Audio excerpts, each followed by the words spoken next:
Last night, I was in a pretty stressful situation at the dog park.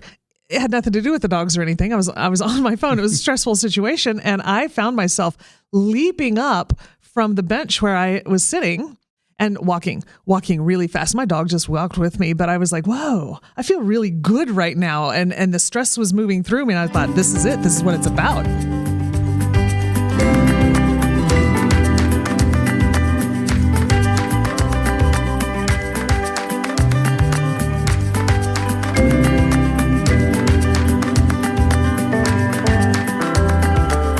Folks, welcome to another edition of Quick Bites. We are Ginger and Eric, the amazing, wonderful, talented duo of Ginger and Eric from Partners. The Resilience team in ESDAC and ESDAC land in Hutchinson, Kansas. So we are so happy you're joining us again.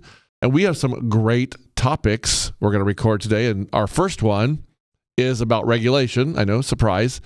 And we hear so much about regulation and breathing and those strategies, but why is all the stuff when we talk about regulation just about breathing? Because I think there's more to it, Ginger.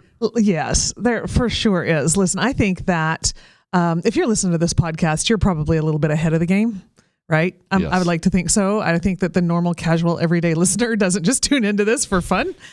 So kudos. Thank you. And at the same time, when we talk to folks about, hey, let's just do some breathing work, the 5, 4, 3, 2, or the not recently, but I just got reminded of the combat breathing that soldiers do. Actually, my dad taught me that when I was a little kid, right before we shot rifles, long distance, whatever. But I didn't realize that then. But there are these breathing strategies. And those of us who are in the know, our dear audience and Eric, we know how to use these. And at the same time, when we're sharing this with other people who are not quite on board, it can sound and feel a little kumbaya. Do you know what I mean by that? It can be. And I don't want to ever, and I'm so glad you're going to talk about this, because I don't want to ever minimize regulation to just breathing strategies. For sure. There's more to it, which... Yes, There is. But this is a quick on-ramp as we say, hey, let's just take some deep breaths together. True. And so one of the ways that I like to communicate with folks who are dubious at best, where they're like, okay, just breathing's going to solve all my problems. Well, no. But right now is going to get us to a space where we can start to think about it. And there's some real science behind that. We want to slow our heart rates because when we are in a high stress situation, we've got things happening and our bodies are in that flooded with cortisol, and we are just, the heart rate elevates, the blood pressure elevates, and we are activated, ready to go. And our brains are not in the, well, let's think about this in all sorts of rational options. We are in the fight, flight, freeze, fawn. Which sympathetic nervous system where we don't want. Right. And that breathing and other things help you get to the parasympathetic nervous system where it's slowing your heart rate. Right. Because here's the thing. There's a lot of stuff in the parasympathetic nervous system. I like to think of it as a parachute of slowly drifting back down after being elevated, right? When I think about that, there are a lot of body systems. Again, the heart rate is increased. I can't say, hey, heart, slow down. I can't say, hey, blood, stop pumping. So I can't say that. What I can say is, hey, lungs, let's take some deep breaths. And that biological function will start to calm the nervous system. Start. So that we can let our brains catch a break, and then we can start to take next action. It isn't just breathing. And you'll notice when you start using this with kids or adults who are not really bought into it yet, they haven't experienced it, haven't noticed that their body naturally does this, right? After a stressful moment, we go, right? That's your body that says, hey, do this. Yeah. You didn't always make that conscious decision. But if you haven't bought into that yet, then people will just say, I am breathing. Well, let's do some conscious breathing. And so in order to recognize the need for these sorts of strategies, breathing being one, we want to be able to check in with our bodies. What are the sensations we're noticing? Where's the tension? Where's the lack of sensation? And that's why I really like the body scans, where we can just kind of check in with ourselves, head to jaw to neck to shoulders to arms, fingers, hands, and on down my spine, hips. And just where am I noticing things that are happening that I might not have thought about before? And how can I'm going to say this very hippie, send my breath there? How, when I breathe, can I just find, and to me, that just means either how do I activate that or relax that space? I send my breath there. Kind of focus on that area. That's right. And to change what's happening in there, to change the body state.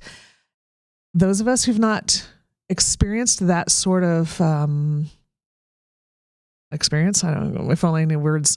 If they haven't experienced that before, then it feels awkward and odd. But once we start to embrace those body scans and breathing into the body parts that might need a little regulation, we start practicing that.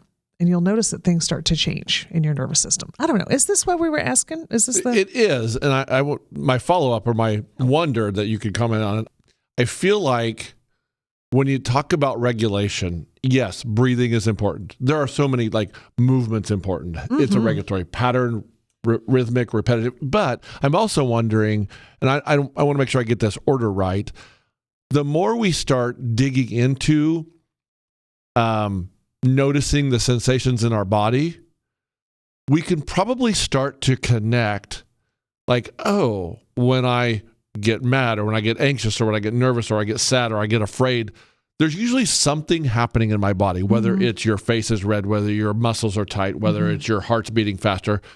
And I'm wondering how powerful, and I'm going to go down to pre-K to adult, how powerful it could be to start noticing, oh, I'm having that sensation.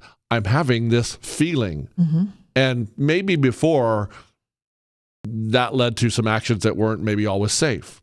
But what if I could start noticing the sensations, get better at it? It takes time. I mean, it takes intentional teaching, co-regulation, all the things. It's not like a learn it in one day thing. But what if we got so good at teaching that to kids that, oh, I noticed your ears were red. I noticed your eyes were squinty. I noticed your eyebrows were furrowed. I noticed your face was red. I noticed you're squeezing your fist really tight.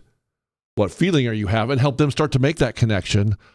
I think there could be some powerful change on the actions that result from that feeling. If they're noticing sensations and they can think, oh, I'm starting to feel that.